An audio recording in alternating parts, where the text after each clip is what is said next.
It's often said, isn't it, don't attack the messenger for giving you a message that you don't particularly like. But actually, we in Britain do it an enormous amount. You know what? I look around and the British media, the British establishment, the British body politic constantly say to me, you don't know anything about Tommy Robinson. We need to tell you the truth about this man. He's a violent criminal. He's a thug. He's a fraudster. He's this, he's that, he's whatever. Well, actually, I've often thought to myself that I don't care about any of this. And I'll tell you why I don't care about it. And it's not because I'm being remiss. Why I don't care, first of all, is something really, really important. I do know a great deal about Tommy Robinson. Actually, we know more about this man than almost any public figure that has become famous in the United Kingdom in recent years. Let's have a look at him. We've heard about the Bedfordshire police raiding his home, pretty much every month for about 10 years. While simultaneously being unable to do anything about Anjam Chowdhury because of his human rights. Compare Tommy to Anjam Chowdhury, and I think Tommy comes out favourably despite the fact that he's not perfect. But nonetheless, if you look at things like David Cameron's cocaine use, allegedly, we don't know a great deal about that, and he was the British Prime Minister. George Osborne's involvement with the dominatrix prostitute. We don't know a great deal about that, despite the fact he was Chancellor of the Exchequer. We don't know much about Nick Clegg's arrest for arson, or whether he was arrested at all. But nonetheless, we know that he did make a financial settlement whilst on a school field trip to France for setting fire to a greenhouse. I'm not really sure how you do that, but nonetheless. But you see my point? We do know a great deal about Tommy Robinson, and a lot more, actually, than we need to know. Because there is one question that the British establishment have never been willing to ask themselves about Tommy Robinson, and it's this. Forget whether is he or is he not a fraudster. Forget is he or is he not a thug. Forget is he or is he not a good father, a good husband, or, whatever it is that you want to ask about him. The fundamental question, more importantly, is he right? That is the question that the establishment are not willing to ask and not willing to answer. And I wanted to answer it in this video in a dispassionate way. Now, there were always people in the comment section who go crazy at me when I say that I'm not a supporter of Tommy Robinson. You'll see them, they'll go, I switched off at that point.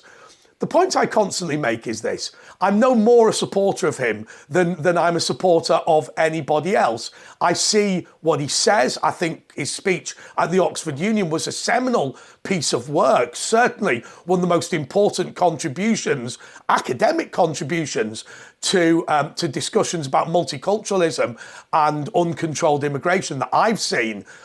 Certainly far beyond what you might have expected from a moronic working class thug or whatever it is that people make him out to be. I think that was an important piece of work, but we need to ask ourselves whether he's right. Now, first of all, there can be two things about him. First of all, is he telling the truth? And secondly, is the truth relevant? And what I mean to say by that is this. So, he has claimed that his cousin was a victim of a Muslim grooming gang. Now, do we believe he's lying? Well, I think it'd be very hard to believe that somebody would simply stand up before all of the grooming gang thing became famous and make that claim. It would be very odd. Now, whether it was his cousin, second cousin, or just somebody new, fair enough, you can question that. But let's just put that down as something that we're going to assume is probably true, right?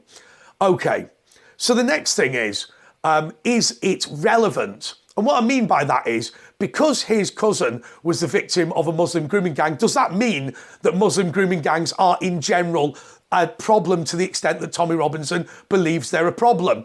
I'll leave you with that thought, because he then said that there were ethnic, racial, religious divisions within the college he went to. Now, if that claim wasn't true, that there weren't segregated playgrounds or whatever they call them in college, then if that wasn't true, then why would he be able to say it and get away with it? So let's just assume that's true as well. Well, there is a question mark then over the relevance, because is it something that the public authorities allowed?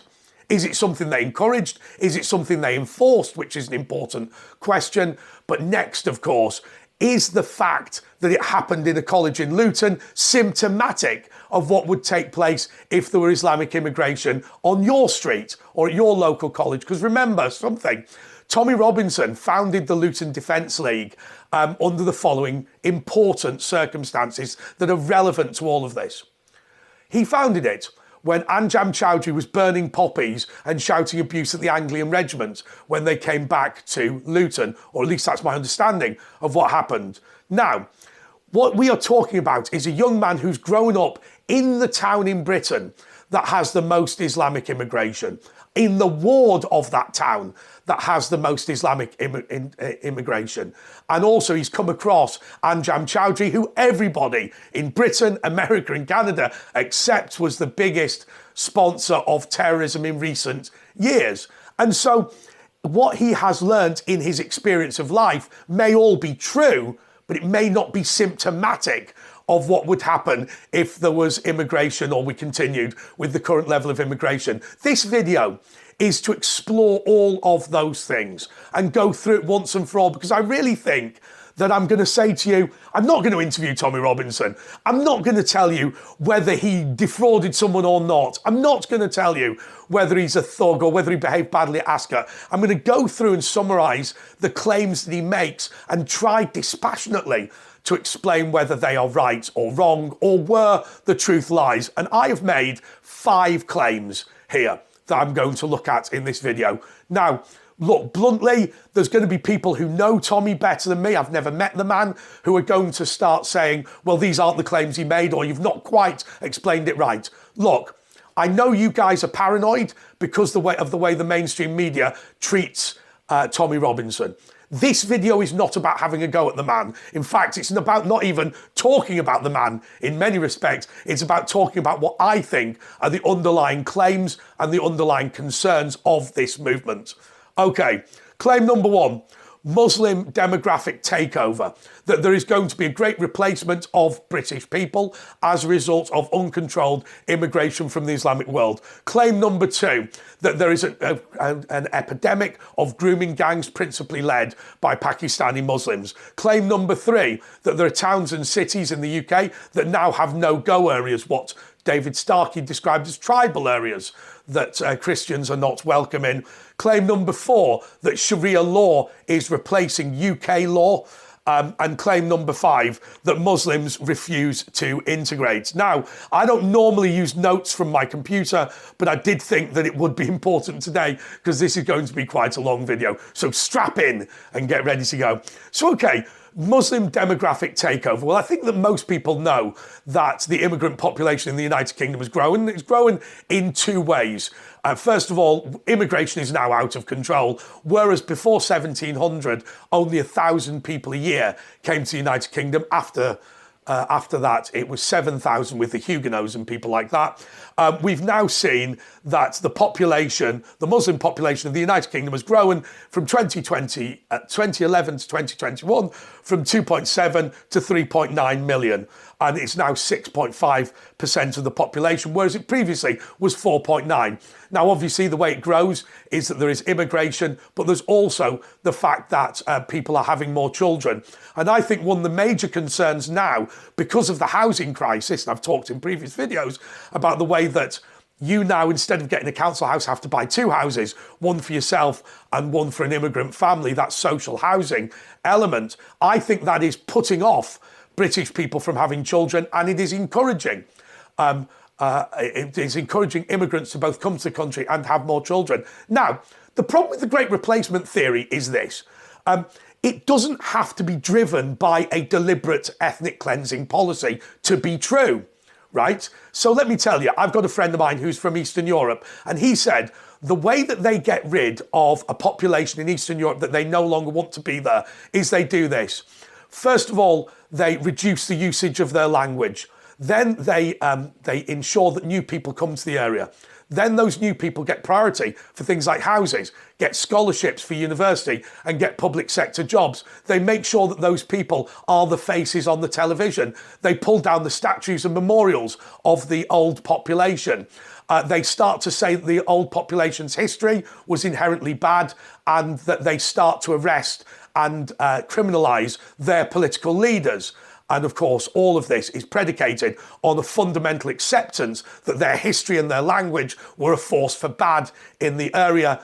And of course, they start to demolish their infrastructure, demolish their churches in favour of the religious institutions of the new population. Now, you like it or you don't like it, that is happening in Britain. It might not be happening deliberately. And in fact, my friend who's from Eastern Europe did accept that it wasn't something that was happening as a result of direct government policy. That is to say that the government weren't explicitly trying to do this, but it was the result of what was going on. And so fundamentally, the infrastructure, so claim number one, that we're being taken over by the Muslim population increasing, is plainly correct. But number two, is the infrastructure, the more important bit, is the infrastructure of British life being dismantled? Yes, it is. And so whether it's the Muslims that are taking over or whether it's just immigration in general, there is nonetheless a diminution of British culture, British history, British heritage. And I think you see that nowhere more than in the pub. Now, on the other hand, is it specifically Muslims doing it? Well, it has to be said.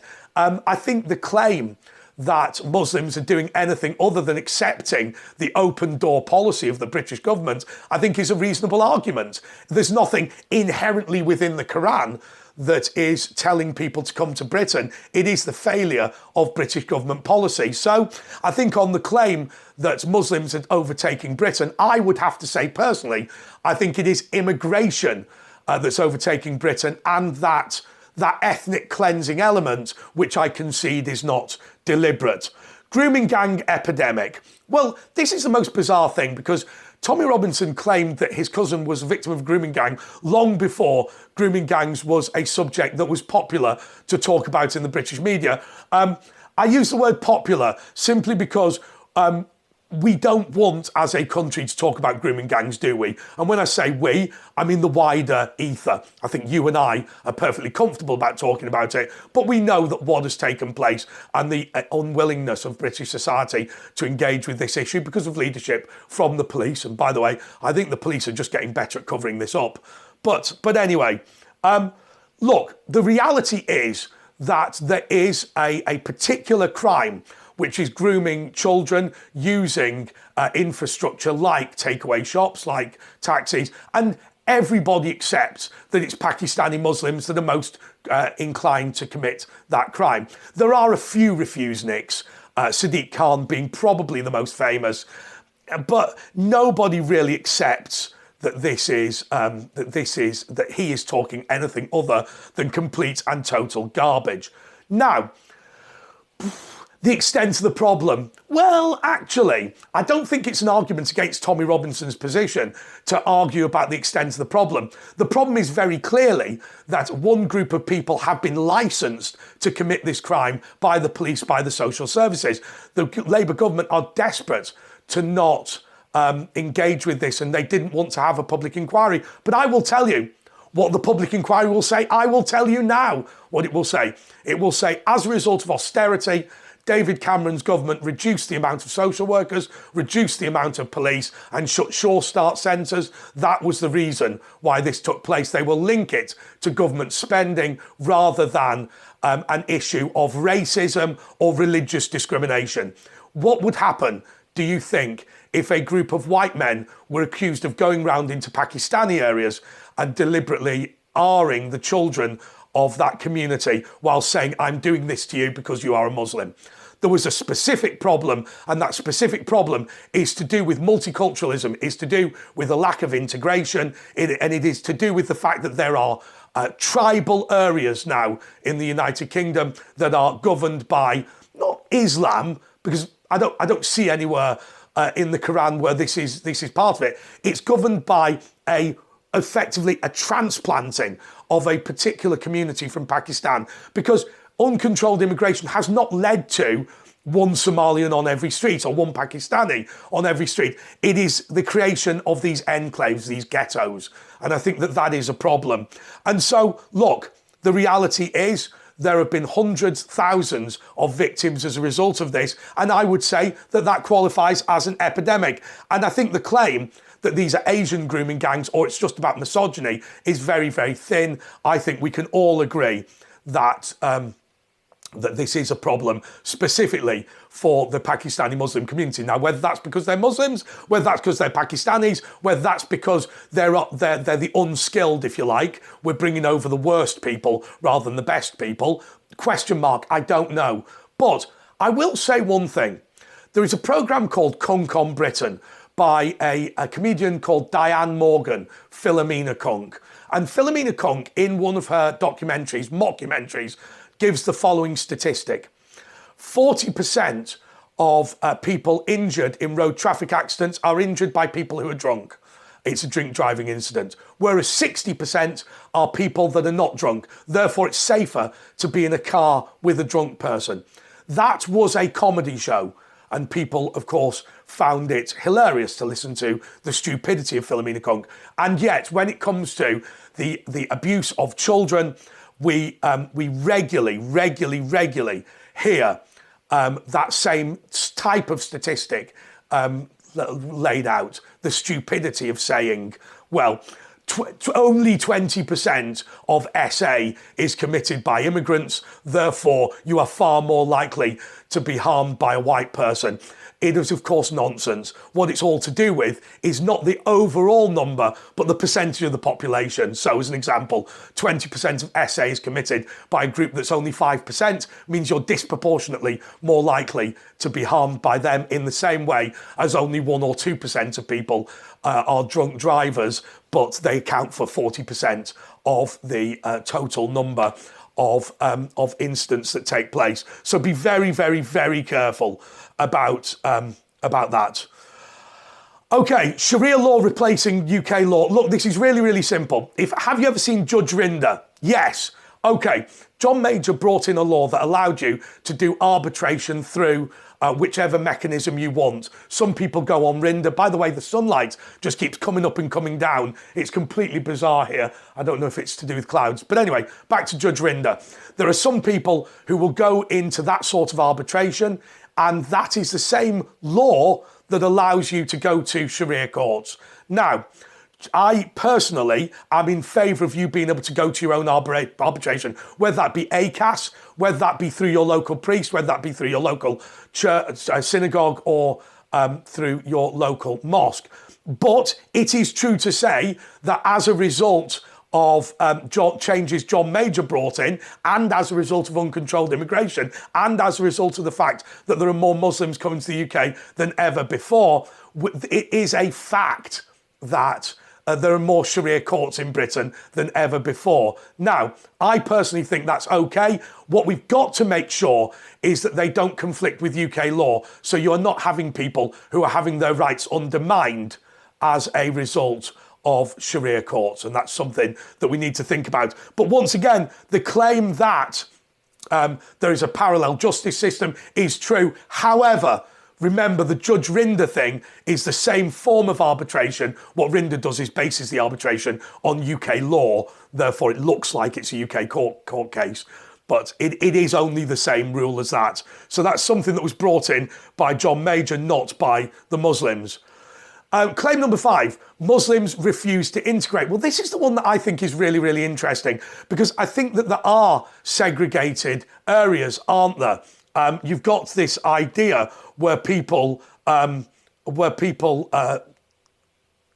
decide that they're going to start to build their own communities and not integrate with the wider society. What is happening, and the reason that you have first cousin marriage, is because you've got these people, basically their daughters will marry their first cousin in Pakistan to transplant person by person into a particular area. That makes it very, very hard to integrate. But let's just go even further than that. The whole idea, I was always surprised when people would go, we need a multicultural society, but we can't have cultural appropriation.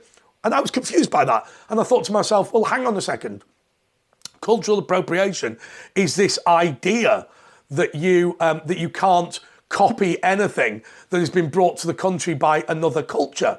How is that consistent with the idea of a multicultural society. My view is that many people on the political left do not want integration. And when they see this cultural enrichment, when they see cultural appropriation, they try and rail against it because they want parallel societies to exist in our country. So I would say the refusal to integrate is not on the part of Muslims refusing to integrate. I would say that it's government policy to avoid them integrating. Do you remember Stephen Greenhalgh, now Lord Greenhalgh, when he was leader of Hammersmith and Fulham Council? He wanted to have he wanted to get rid of translations for government documents into Urdu and instead teach people how to speak English. And he was castigated for being a racist for doing that.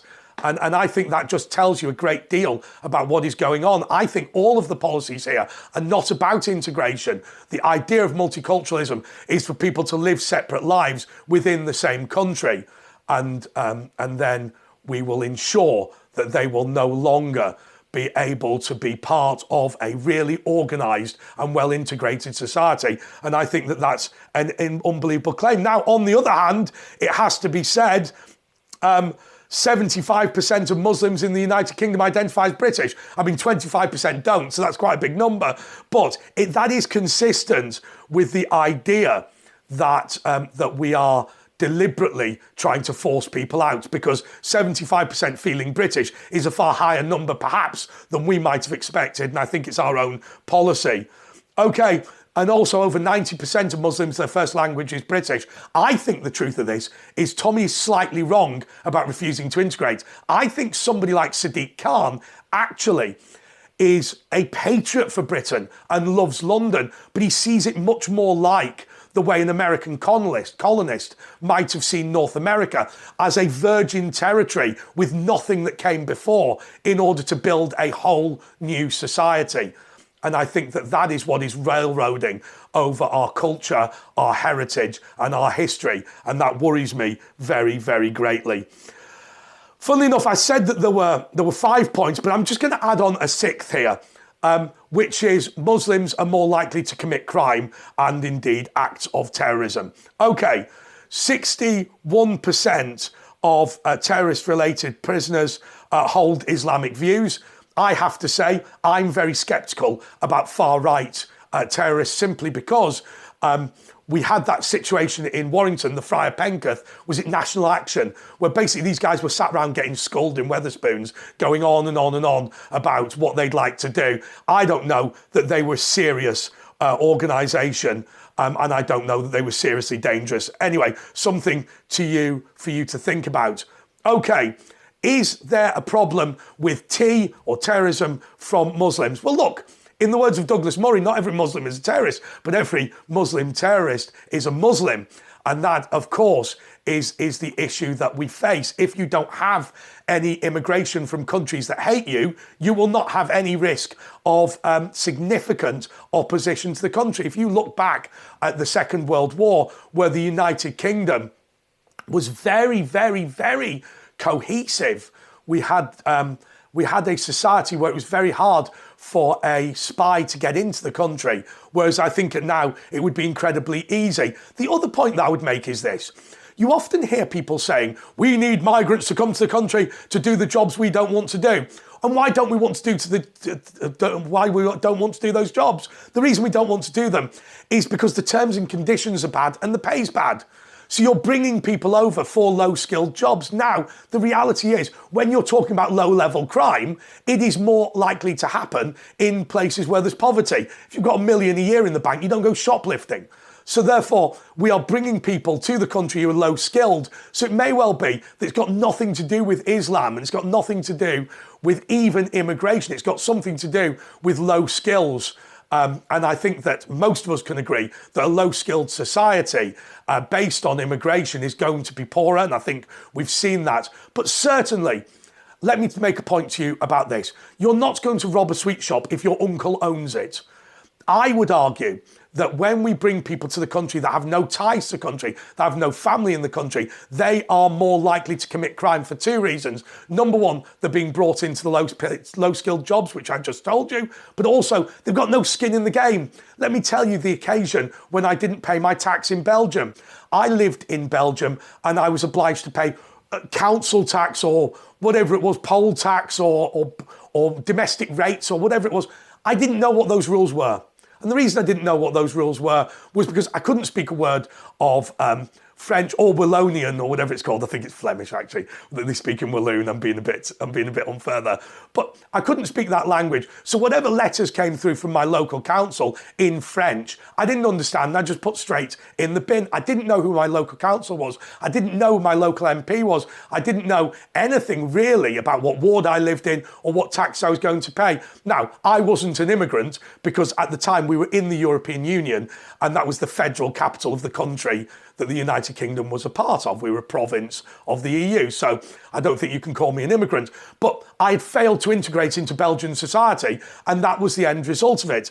And so obviously you are going to have people who are less likely to feel an affinity to the area. They're going to be more likely to commit crime in that area. And I think most people can logically see how that is the case. So what I've done in this is I've attempted to go through the 6 claims I've now got, which is the Great Replacement Theory, the grooming gangs, no-go areas in UK cities, Sharia law replacing British law, and Muslims refusing to integrate, and of course the 6th, which is all about whether they are going to, let me go down my list. The 6th one is, of course, whether they disproportionately commit crime. But let me say overall an assessment of this. I said at the beginning of the video that I didn't care what Tommy Robinson has done. I don't care who Tommy Robinson is.